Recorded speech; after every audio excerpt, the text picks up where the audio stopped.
Assalamualaikum warahmatullahi wabarakatuh.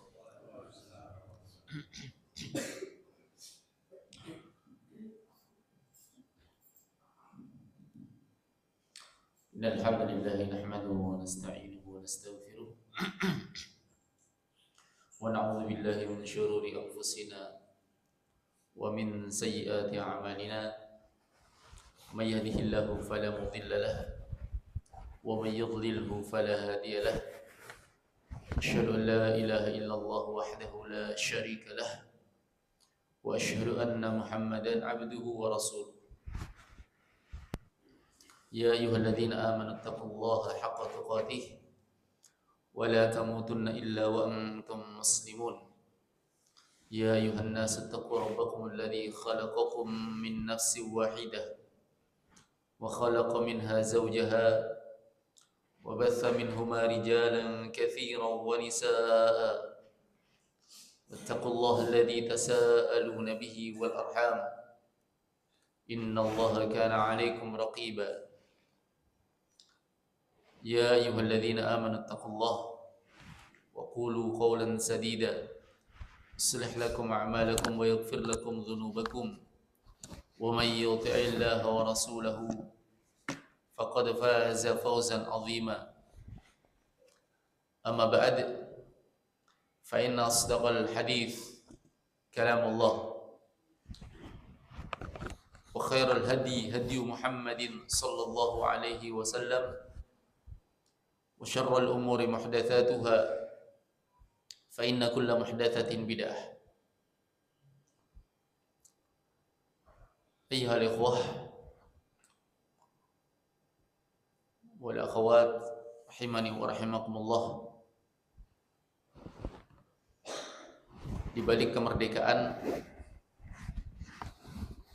itu ada sebuah tantangan besar yang kadang orang lupakan. Hal yang perlu diketahui dan diingat bahwasanya kemerdekaan itu kadang bukan perkara yang abadi.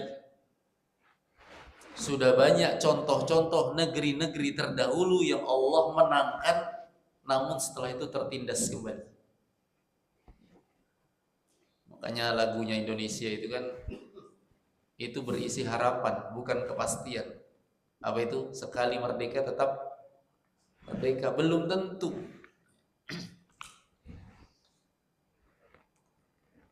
Salah satu faktor yang menyebabkan lenyapnya kemerdekaan itu adalah kekufuran. Tidak disyukuri nikmat itu. Satu contoh disebut dalam ayat, daraballahu mathalan qaryatan kanat aminatan mutma'innah ya'tiha rizquha min kulli makan fakafarat bi an'amillah fa'adhaqaha Allahu libasal ju'i wal khauf bima kanu yasna'un. Allah membuat suatu perumpamaan. Qaryatan, suatu negeri. Kanat aminatan. Negerinya sangat aman. Aman kan berarti merdeka. Ingat ikhwah, nikmat keamanan itu nikmat yang luar biasa. Melebihi nikmat harta. Ada yang bisa berikan dalil bahwasanya nikmat keamanan itu lebih berarti dibandingkan nikmat harta dan makanan? Ada yang bisa berikan dalil? Dalilnya doanya Nabi Ibrahim. Apa doanya Nabi Ibrahim? Rabbi ja'al hadza baladan amina. Wahai Rabbku, wahai Tuhanku, jadikanlah negeri ini negeri yang aman. Lanjutannya apa? Warzuq ahlahu minat tamarat. dan berikan rezeki kepada penduduknya berupa buah-buahan. Didahulukannya permintaan agar negeri aman dibandingkan permintaan terhadap rezeki. Itu menunjukkan bahwasanya nikmatul aman, nikmat keamanan, aghla, lebih berharga, wa afdal, lebih utama, lebih sempurna, lebih dibutuhkan. Ya dalam prakteknya contohkan aja ya, wah. Antum milih mana? Rumah tingkat 3, mobil 2, banyak harta, nggak ada utang, tapi dijajah. Mau ke masjid takut. Di mana-mana ada pengeboman, di mana-mana ada perampasan, di mana-mana ada perampokan, di mana-mana ada begal. Milih mana antum? Hidup sederhana, miskin, tapi aman. Milih mana? Al-aman, keamanan. Maka negeri yang aman, yang tenang, tentram itu luar biasa. Ini Allah membuat suatu perumpamaan, aminah, aman negerinya, mutmainnah, tenang sekali, nggak ada kegaduhan, nggak ada kegundahan. Ya'tiha rizquha min kulli makan, rezekinya datang dari berbagai arah, mudah sekali cari nafkah. Tapi fakafarat bi an'amillah, penduduknya kufur terhadap nikmat Allah, nggak disyukuri. Apa yang terjadi? Allah berikan hukuman. Fa'adzaqahullahu libasal ju'i wal khauf. Allah timpakan kepada mereka pakaian kelaparan dan rasa takut. Coba ya, antum mau tinggal di sini hidup sederhana atau mau tinggal di Palestina dengan harta melimpah ruah? Mana yang antum pilih? Bersamaan dengan banyaknya keutamaan di Palestina, ya kan? Banyak keutamaan di Palestina. Luar biasa, negerinya para anbiya. Ada masjid yang disebut dalam Al-Quran Masjidil Aqsa. Siapa yang nggak mau ke sana? Tapi paling kita mau ke sana maunya ziarah, city tour, sholat di Masjid Quba, sholat di Masjidil Aqsa. Nggak ada yang pengen tinggal di sana. Kenapa? Dihadapkan dengan al-ju' wal khauf, lapar, takut. Banyak duit antum punya, nggak terpakai OVO di sana. Banyak duit antum mau makan tetap keluar juga cari. Diselimuti dengan ketakutan. Kenapa itu terjadi? Disebut tadi dalam Al-Quran, bima kanu yasna'un, hasil perbuatan mereka. Jadi poin yang perlu digarisbawahi bahwasanya kemerdekaan, keamanan, ketenangan, ketentraman di sebuah negeri patut dijaga. Dengan apa? Dengan mensyukurinya. Salah satu kesyukurannya adalah dalam bentuk apa? Jangan bikin kegaduhan dari diri kita sendiri. Sudah keamanan, aman lalu lintasnya, kita sendiri yang bikin gaduh. Nggak taat lah. Ya. Melanggar lah. Itu kan bagian dari tidak mensyukuri nikmat keamanan. Kemudian ada apa di balik atau di depan kita ya, wah, di balik kemerdekaan ini ada tantangan. Antum tahu kapan merdekanya Islam? Peperangan itu bukan hanya di Indonesia saja. Sudah dilalui oleh orang-orang terdahulu. Kemenangan itu, yang namanya kemerdekaan itu sudah dilalui oleh orang-orang terdahulu.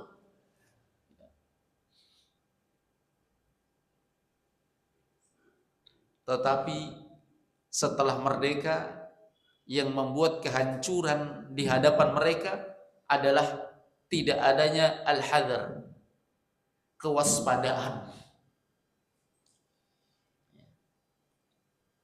Tidak tahu bahwasanya di balik kemerdekaan lebih besar tantangannya daripada sebelum merdeka. Nggak usah jauh-jauh dulu ya, kita batasi sampai zamannya Nabi. Yang sebelumnya banyak. Zamannya Nabi. Kapan Nabi terjajah dan kapan Nabi merdeka? Nabi terjajah kapan? Di periode Makkah. Kalau disebut periode Makkah berarti yang dimaksud adalah qoblal hijrah. Sebelum hijrah ya.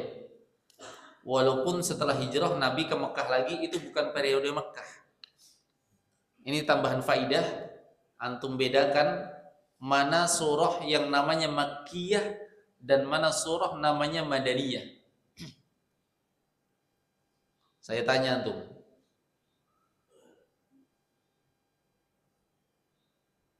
firman Allah, "Idza jaa nasrullahi wal fath wa ra'aitan nasa yadkhuluna fi dinillahi afwaja fasabbih bihamdi rabbika wastaghfir." Ini kan setelah Fathu Makkah.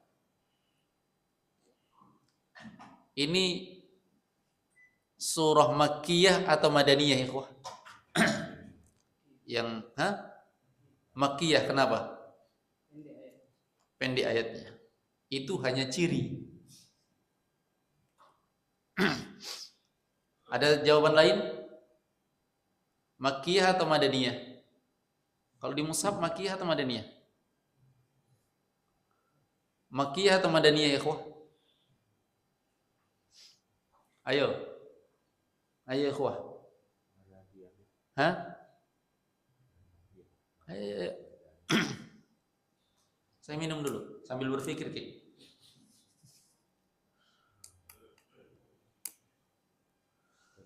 Apa artinya Makkiyah? Wahyu yang turun di Makkah. Apa artinya Madaniyah? Wahyu yang turun di Madinah. Inilah yang mau dikoreksi.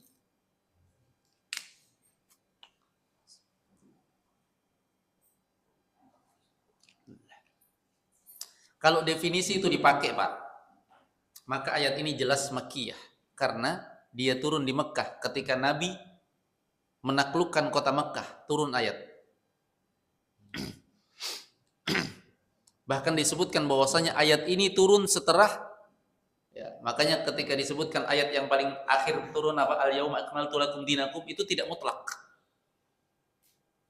Idza jaa nasrullahi wal fath disebut ayat setelahnya yang turun. Tapi dia adalah ayat akhir yang sebagai penyempurna Islam, al-yauma akmaltu lakum. Bahkan sebagian ulama menyebutkan ayat yang mutlak di akhir turun adalah ayat tentang riba. Ya ayyuhalladzina amanu taqullah wa dharu ma baqiya minar riba in kuntum mu'minin. Itu ayat yang paling turun, ayat yang paling terakhir turun. Disebutkan oleh para ulama. Tapi kalau kita ditanya, ini ayat terakhir turun apa? Al-yauma akmaltu lakum, itu secara umum, secara global. Yang Nabi sampaikan kepada umat. Baik, kita kembali kepada pembahasan. Ayat idza jaa nasrullahi wal fath, nanti kita akan terjemah. Ini turunnya di Mekah, tapi disebut surah Madaniyah. Karena pengertian surah itu disebut Makkiyah, Makkiyah artinya turun di periode Mekah sebelum Nabi hijrah, qoblal hijrah. Adapun ketika ayat itu turun ba'dal hijrah, setelah Nabi hijrah, apakah Nabi ke Madinah, ke Mekah atau di luar Madinah, maka ayat itu disebut ayat Madaniyah. Walaupun turunnya di Mekah. Karena terjadi setelah apa? Turun setelah hijrahnya Nabi sallallahu alaihi wa ala alihi wa sahbihi wasallam. Sebelum Nabi hijrah merdeka atau enggak, ikhwah? Gimana merdeka? Sembunyi-sembunyi, ikhwah. Dakwahnya sembunyi-sembunyi, apalagi sebelum berislamnya Umar bin Khattab radhiyallahu taala anhu, enggak berani Nabi dikejar-kejar terus sampai ke gua, masuk ke rumah-rumahnya para sahabat-sahabat miskin, sembunyi, dijaga, dikawal. Itu kan namanya enggak merdeka. Nabi dikejar-kejar sampai Nabi mengatur siasat sahabat duluan yang keluar karena diusir, ya. Nabi dicari-cari, akhirnya Nabi sembunyi-sembunyi keluar. Itu merdeka enggak namanya? Tidak merdeka. Nabi juga pernah mengalami yang namanya penjajahan. Awal kemerdekaan Nabi di Madinah. Itulah awal tantangan umat Islam. Ya. Dan tantangan terbesar itu setelah kemerdekaan yang sangat besar di periode Fathu Makkah. Saya tanya ikhwah, musuh Islam itu ada berapa? Secara garis besar ada dua. Pertama, orang-orang kafir. Yang kedua, orang-orang munafik. Orang munafik di periode Mekah ada enggak? Ada enggak? Siapa yang bisa jawab? Saya enggak kasih hadiah. Ya, karena enggak ada. Di periode Mekah, ada enggak yang namanya kemunafikan, ikhwah?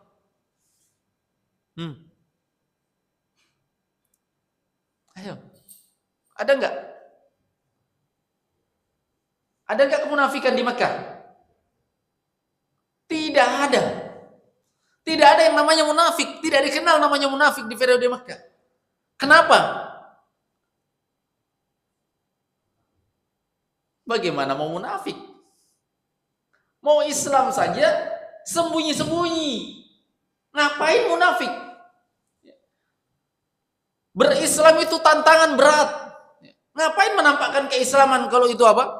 Berbahaya. Berarti orang yang berani berislam hanya orang-orang yang kuat keimanannya, berani menghadapi risiko-risiko besar, berani ditindas, berani dikejar-kejar, berani dianiaya, berani disakiti, berani dicambuk, berani. Ngapain munafik? Berislam itu hal yang sangat luar biasa susahnya. Ammar berislam bagaimana? Disakiti. Bilal berislam bagaimana? Dizalimi. Sahabat-sahabat lainnya luar biasa. Enggak mungkin ada kemunafikan. Kemunafikan muncul di periode Madinah. Ketika Islam sudah merdeka. Ketika Islam sudah merdeka. Kenapa? Kan enak. Turun ayat-ayat tentang kemunafikan. Itu periode Madaniyah. Makanya salah satu ciri tadi, itu ciri ya. Ayat ini Makkiyah atau Madaniyah. Kalau ayat-ayat Madaniyah, Makkiyah rata-rata itu berisikan tentang tauhidullah. Perintah untuk mentauhidkan Allah. Karena di situ digembleng manusia supaya beribadah hanya kepada Allah. Belum ayat-ayat ahkam, belum hukum-hukum, belum. Nanti periode Madaniyah turun ayat-ayat hukum. Ya. Tentang hukum sholat, hukum ini, hukum ini. Ya. Dan ayat-ayat tentang apa? Kalau di periode Makkiyah, ayat-ayat tentang kesyirikan dan kekafiran.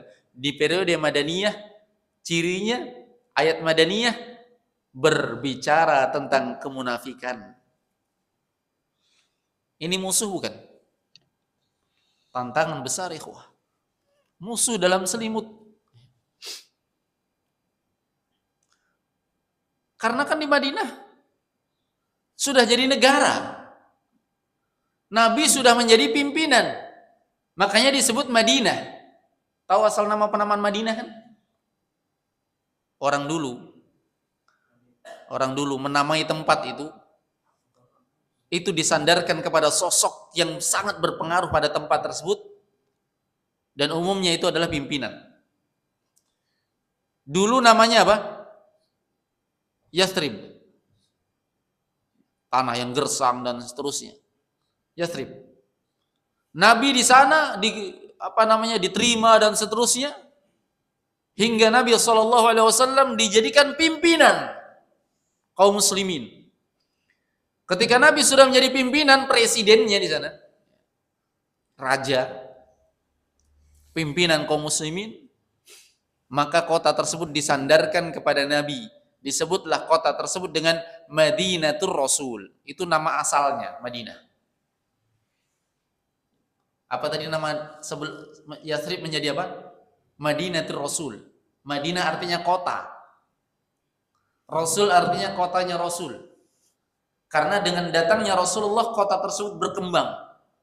Bahkan menjadi kota yang subur. Dulunya gersang.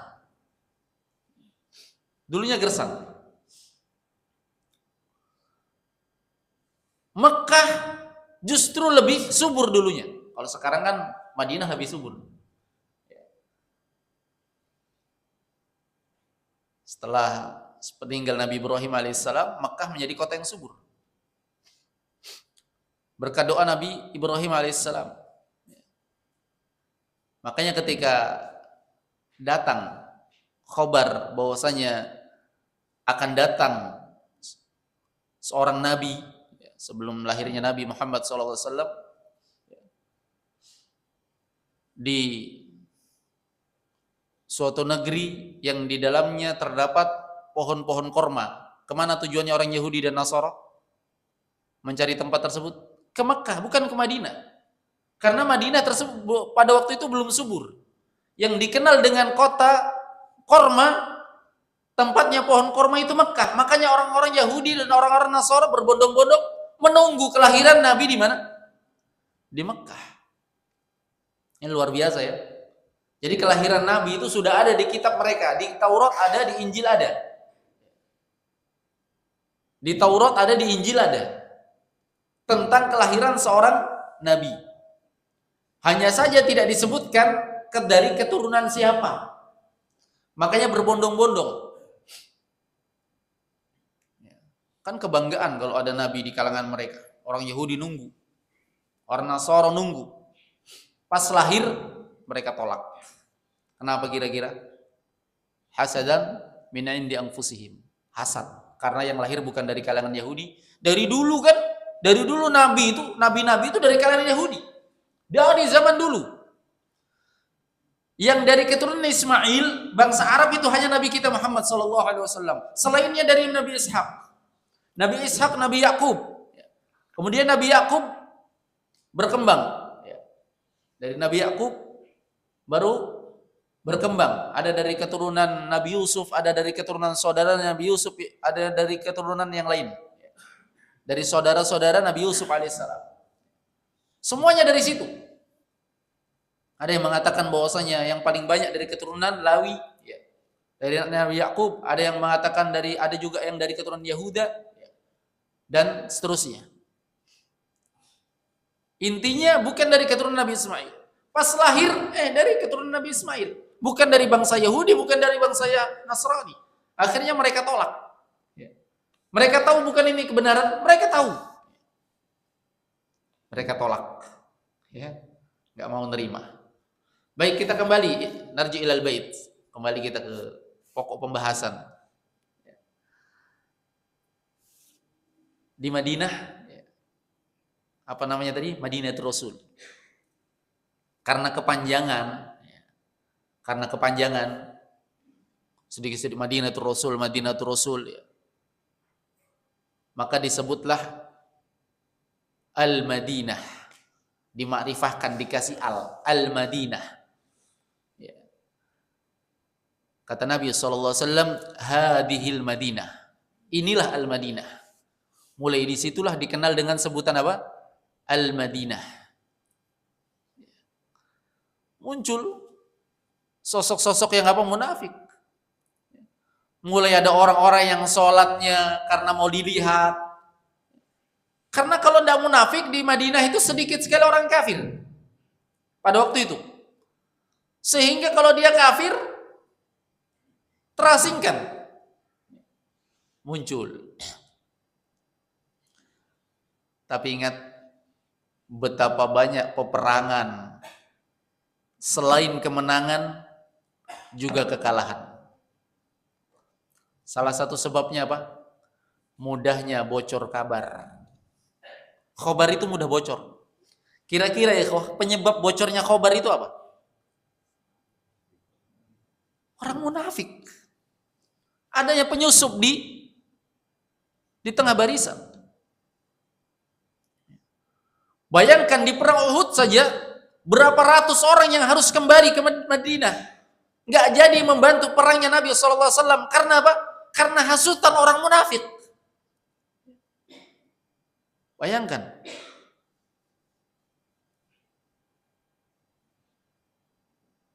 Perlunya waspada. Dan kemunafikan itu lebih merebak ikhwah ketika apa? Ketika kemerdekaan itu lebih besar. Kemerdekaan lebih besar kapan ikhwah? Di masa itu? Di masa Fathu Makkah. Itu kemerdekaan yang luar biasa. Idza jaa nasrullahi wal fath. Jika datang pertolongan Allah dan penaklukan kota Mekah.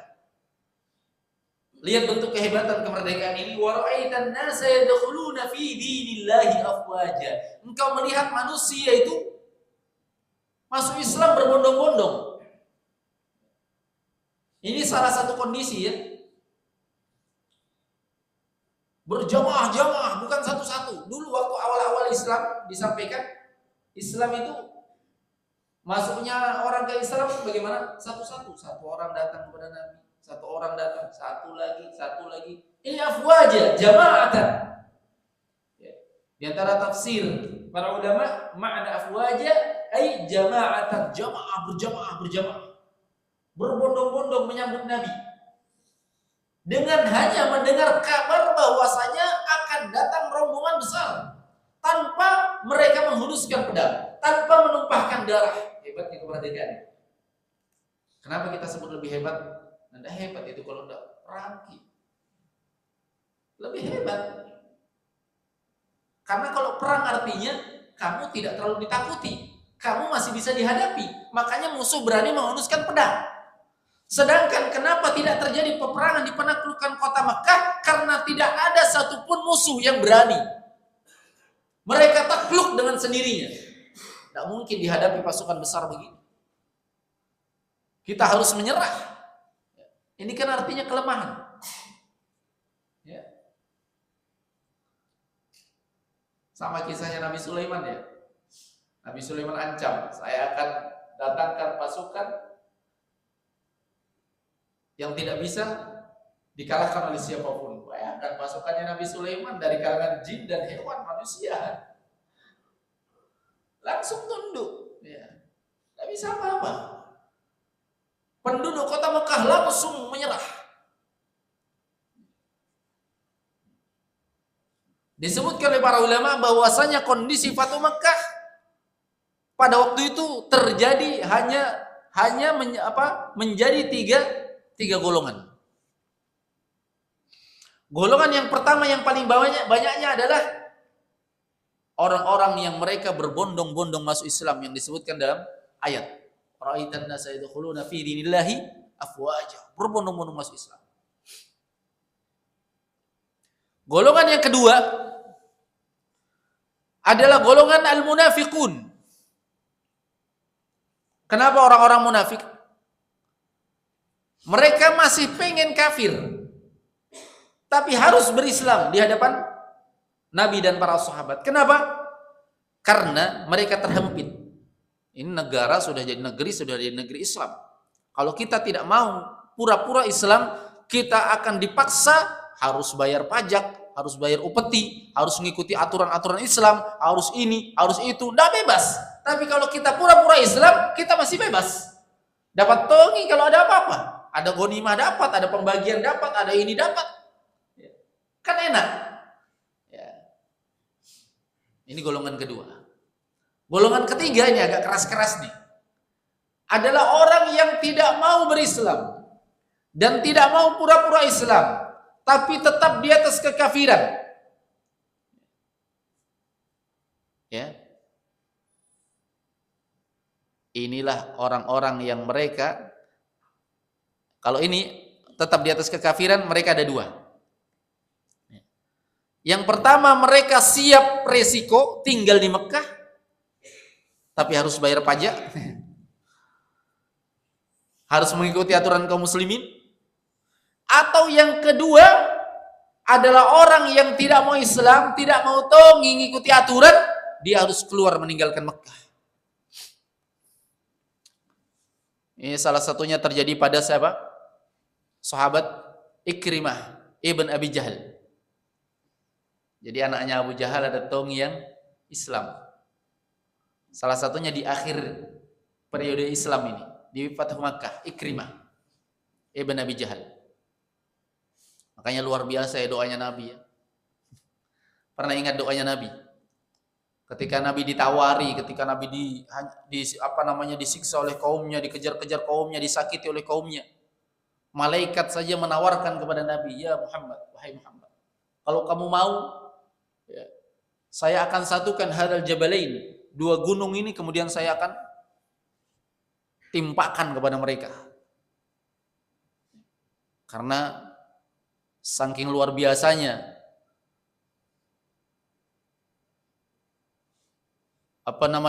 siksaan mereka kepada Nabi SAW, sampai ditawari malaikat. Apa kata Nabi? "La, tidak. Saya berharap min aslabihim, dari anak cucu mereka nanti. Kalau mereka tidak bisa Islam, anak cucu mereka nanti. May ya'budullah wa la yusyriku bihi syai'ah." Ada orang-orang yang mereka beribadah kepada Allah dan tidak mempersyirikatkan Allah Subhanahu wa taala dengan sesuatu apapun juga. Subhanallah. Muncul Khalid bin Walid. Muncul sahabat-sahabat yang lainnya yang menjadi kekuatan-kekuatan Islam, subhanallah. Ya, luar biasa. Sayangnya Nabi, kalau kita dizolimi orang sudah mau dibasmi aja itu orang. Tidak pikir panjang lagi. Salah satu yang lainnya siapa? Ikrimah ibn Abi Jahal. Abu Jahal luar biasa permusuhannya kepada Nabi SAW. Anaknya masuk Islam. Tapi ini termasuk sekte yang keras ini, Ikrimah ini. Ngapain saya masuk agamanya Muhammad? Gak mau saya. Saya mau keluar Mekah. Akhirnya melakukan dia perjalanan. Tidak ada jalur kecuali satu jalur laut. Jalur laut yang ada. Akhirnya dia naik perahu. Tapi ombaknya besar. Ombaknya luar biasa besarnya. Secara akal tidak masuk akal nih kalau bisa selamat itu. Tidak bisa mentungi selamat. Angin kencang, badai, ombak besar, anunya kecil. Tidak mungkin, secara akal tidak mungkin selamat. Tapi katanya apa? Sekarang saatnya saya mau membuktikan agamanya Muhammad yang benar atau agamanya nenek moyang. Ya kalau agamanya Muhammad kan apa?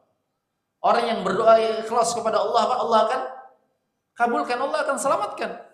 Fa idza raqibu fil fulk da'allahu mukhlishina lahuddin falamma najjahum idahum yusyrikun.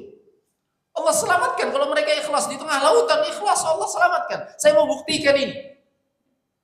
Akhirnya dia naiki dan dia berdoa, dia buang seluruh sembahan-sembahan selain Allah. Patung-patungnya dia hilangkan semua, dia fokus beribadah ikhlas hanya kepada Allah. Ternyata diselamatkan. Akhirnya dia apa? Dia bertekad untuk kembali. Akhirnya dia pun kembali dan menghadap Nabi sallallahu alaihi wasallam, bersyahadat di hadapan Nabi sallallahu alaihi wasallam. Subhanallah. Ini golongan-golongan ikhwah. Ini ancamannya lebih besar atau tidak ini? Tadinya musuh dari luar, sekarang musuh di tubuh kaum muslimin.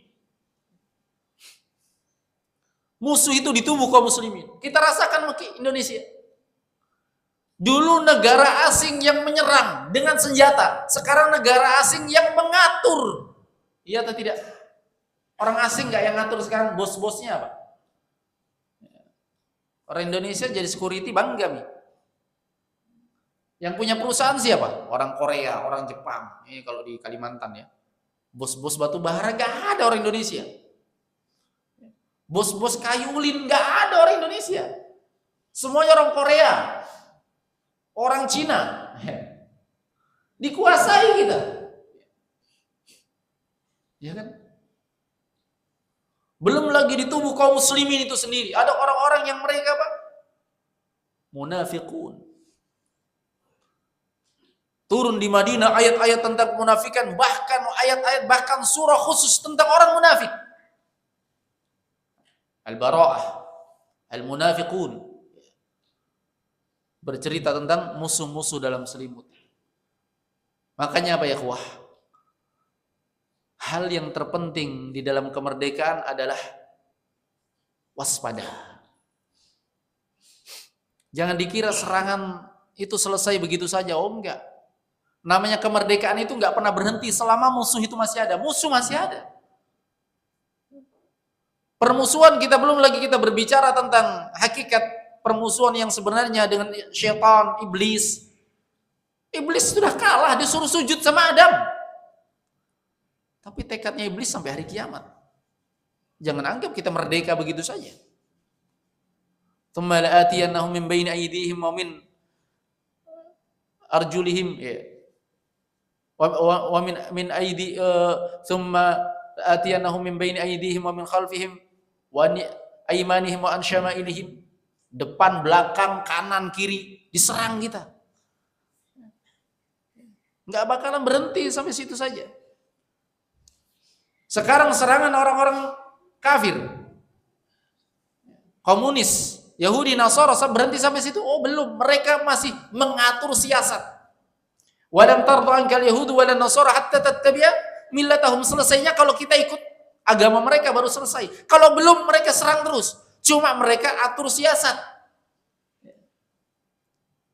Bagaimana atur siasatnya? Sedikit demi sedikit pengaruhi kaum muslimin.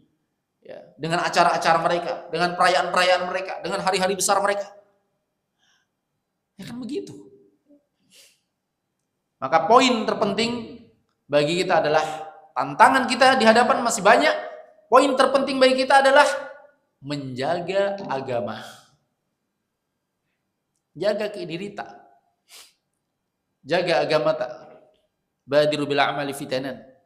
Kaqita'il lailil mudlim yusbihu ar-rajulu mu'minan wa yumsi kafiran wa yumsi mu'minan wa yusbihu kafiran. Bersegera beramal, lakukan ketaatan, beribadah kepada Allah terus menerus di masa yang kata Nabi penuh fitnah.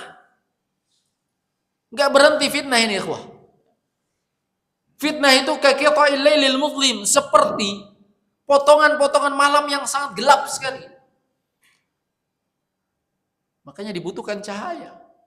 Cahaya itu dari Al-Quran dan Sunnah, belajar cahayanya. Makanya orang yang tahu ini fitnah dan bukan fitnah adalah orang yang belajar. Fitnah itu kalau sudah menimpa seseorang akan dibutakan. Kebenaran nampak sebagai kebatilan, kebatilan nampak sebagai kebenaran, hingga yusbihur rajulu mu'minan wa yumsi kafira. Ada orang yang paginya beriman, sore sudah kafir dia. Terfitnah. Wa yumsi mu'minan wa yusbihu kafira. Sorenya beriman, pagi sudah kafir. Kenapa? Uftan. Terfitnah. Makanya tidak ada orang yang bebas dari namanya fitnah. Kalau antum puji seseorang, puji sewajarnya. Dia tetap makhluk. Kita tidak tahu besok dia masih berada di atas al-haq atau tidak. Dan kalau membenci seorang, benci sewajarnya. Karena tidak ada seorang yang bisa memastikan siapa yang menjadi penghuni neraka. Ya tidak. Jadi kalau benci seseorang kayak Tom, pasti orang itu penghuni neraka. Kita tidak tahu hidayah. Siapapun kita, sholatnya tetap membaca ihdinas siratal mustaqim, dan kita tidak tahu siapa yang Allah kabulkan. Meminta petunjuk, minta hidayah. Hidayatul taufiq wal ilham, wa hidayatul irsyad wal bayan. Minta petunjuk pada Allah Subhanahu wa taala. Semoga Allah Subhanahu wa taala memberikan taufik kepada kita semuanya. Baik, saya kira cukup ikhwah, mudah-mudahan bermanfaat. Subhanakallah bihamdik asyhadu an la ilaha illa anta astaghfiruka wa atubu ilaik. Walhamdulillahirabbil alamin. Assalamualaikum warahmatullahi wabarakatuh. Ada yang bertanya barangkali? Silakan. Baik, fadhal. Saya Pak Willy. Tapi jangan bertanya pertanyaan bagaimana cara merdeka dari istri. Semua kita sedang dijajah oleh istri.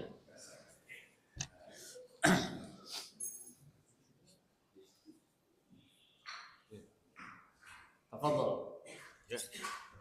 Assalamualaikum Ustaz. Assalamualaikum. Ya. Ya dulunya Ustaz saya mantan Nasrani lah. Tadinya saya beragama Kristen dulu. Alhamdulillah sudah dapat hidayah dan saya pikir sudah merdeka lah karena sudah kenal salaf. Saya dari Katolik garis keras, orang asli orang Manado. Itu yang dibom kemarin gereja itu gereja saya. Yang saya senang sudah merdeka lah, sudah kenal mantan salaf. Ya. Walaupun juga susah dapatin mantan salaf. Lama di tablik kurang lebih 8 tahun. Tapi setelah kenal salaf ini saya begitu bahagia. Yang pertanyaannya Ustaz tadi itu, walam tardaan kal yahud wa nasara, itu mereka tetap melakukan seperti itu sampai kita mengikuti agama mereka. Itu benar Ustaz itu. Pertanyaannya, apakah yang saya dapat hidayah ini Pak Ustaz, hidayah taufik betul dari Allah Subhanahu wa taala? Itu Ustaz. Baik. Terima kasih. Assalamualaikum. Nahmadullah ala taufiq wal hidayah. Pertama kita harus banyak memuji Allah. Banyak memuji Allah atas hidayah taufik dan hidayah. Kenapa? Karena Allah pilih kita termasuk orang-orang yang mengenal agama. Demikian pula ikhwah-ikhwah yang lain yang dilahirkan dalam keadaan Islam. Puji Allah atas nikmat ini. Puji Allah atas nikmat ini. Kemudian Al-akh tadi Masya Allah, selain kita memuji Allah Subhanahu Wa Taala, membesarkan Allah, bertanya, apakah ini betul-betul taufik dari Allah? Ya, taufik dari Allah, ilham dari Allah. Bahkan bukan hanya berpindah agamanya Anda, melakukan ketaatan orang-orang yang taat saja itu karena taufik dari Allah. Kalau mau kita bawakan ayat-ayat tentang ini banyak sekali. Bukan banyak ya, banyak. Walaula fadlullahi alaikum wa rahmatuh lakuntum minal khasirin. Seandainya bukan keutamaan Allah dan rahmatnya, kalian jadi orang merugi. Gak ada yang bisa kenal agama kita ini. Walaula fadlullahi alaikum wa rahmatuh ma zaka minkum min ahadin abada walakinallaha yazakki man yasha. Andai kata bukan keutamaan Allah dan rahmatnya kepada kalian, gak ada salah seorang di antara kalian yang bisa mensucikan dirinya selama-lamanya. Gak ada yang lepas dari maksiat, ikhwah. Tidak ada yang bisa lepas dari kejahatan, kejelekan, merembah di mana-mana. Pasti kita akan terjerumus di dalamnya. Makanya puji Allah dalam segala hal. Ini taufik dan hidayah dari Allah Subhanahu wa taala. Bersyukur kepada Allah. Dan syukur ini akan menambah nikmat. Dan syakartum la azidannakum. Terus puji Allah, bersyukur kepada Allah sehingga Allah akan menambahkan nikmat tersebut berupa apa? Dibukakan pintu-pintu kebenaran yang lainnya. Baik, barakallahu fikum. Banyak tekanan selama Ya. kalau orang Manado Islam harus keluar dari barang mansab itu. Harus keluar dari kandang farm, harus keluar. Ya. Dan tidak dapat apa sama sekali. Ya, itu salah satu tantangan ya, yang harus dihadapi, Masya Allah. Barakallahu fiik. Yassarallahu murakum. Ada yang lain ikhwah? Satu lagi.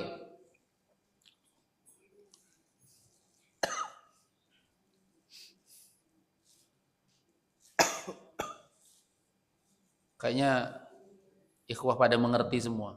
Pak Hamzah yang tidak ngerti. Kue disuruh keluarkan, saya disodori pertanyaan.